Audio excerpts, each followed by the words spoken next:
All right, for a breakdown of this Argos Grey Cup victory over the Bombers at BC Place, here is Milt, Stegall, and Henoc Muamba, our CFL analysts. And Henoc, I'm going to start with you because, listen, Nick Arbuckle, first CFL playoff start in place of the injured Chad Kelly. All he does is lead his team to the Grey Cup and win the most valuable player in the process. Did you see this possibly coming from this player in this game, Henoc? I actually did, Jay. This is a guy who had a lot of experience. Yes, he never really started in a huge game in his career, but he had so much experience and he has so much poise and he was mentally tough. Not only that, but he had a lot of weapons around him with the running game and a great offensive line as well. Not to mention the fact that the defense that he played with was amazing. This team was defensive-led. You talk about this defense, and the sole leader of this defense is Wynton McManus, and he did a great job showing up tonight as well. 6 defensive tackles, got an interception. You got Benji Franklin, got an interception. Deshaun Amos got an interception. Robert Priester, interception as well. You get 4 turnovers for your quarterbacks that's never started before in this big of a game. You're putting him in a great situation, and you see exactly what the results was.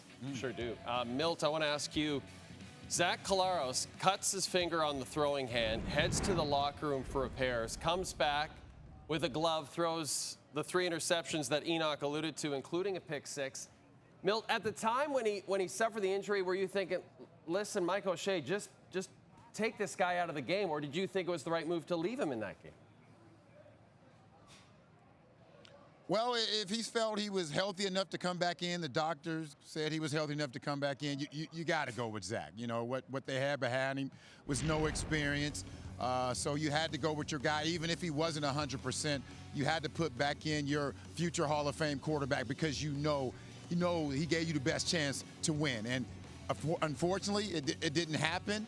But you look at Zach and what he's done over the last 3 Grey Cups, and he hasn't performed well. He hasn't thrown a touchdown. He's thrown 6 interceptions. So they'll probably be the favorite to make it back to the Grey Cup next year, but they have to have a reset. So I definitely felt it was the right move to make because you can't go out there and say, okay, he's healthy enough, but we got to go with a guy behind him. So Zach was their guy, and they had to, if they were going to lose, it was going to be with Zach Collaros. Okay, this question is for both of you, and Milt, I'm going to start with you. And I know this is a bit of a sensitive subject for you, but that's 5 straight Grey Cup appearances, but unfortunately 3 straight losses. Go there, Jay. Does this end the dynasty debate, Milt? Does this end a great team? There's no taking away from the team. No.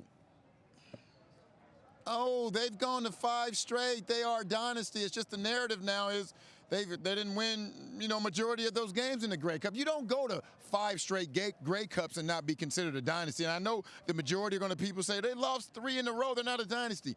They are a dynasty. There's only been 4 teams who have gone to 5 in a row, and all 4 of those teams, regardless of the results, are dynasty. And you bet not disagree with me, Slim Fit. Jay, what you have to realize is that Milt is getting a little bit older now, and his vision is a little bit blurry because the margin between dominance and dynasty is very slim, and he's looking at it through the lens of a dynasty, but it just had dominance. You cannot go to 5 straight championships, lose more times than you've won, and call yourself a dynasty. Look, they've been dominant. They've been playing really well. Look, we're already talking about next year and thinking that they're probably likely going to be in the Grey Cup again. So they are dominant, but you have to win once you get there. Getting there is not good enough.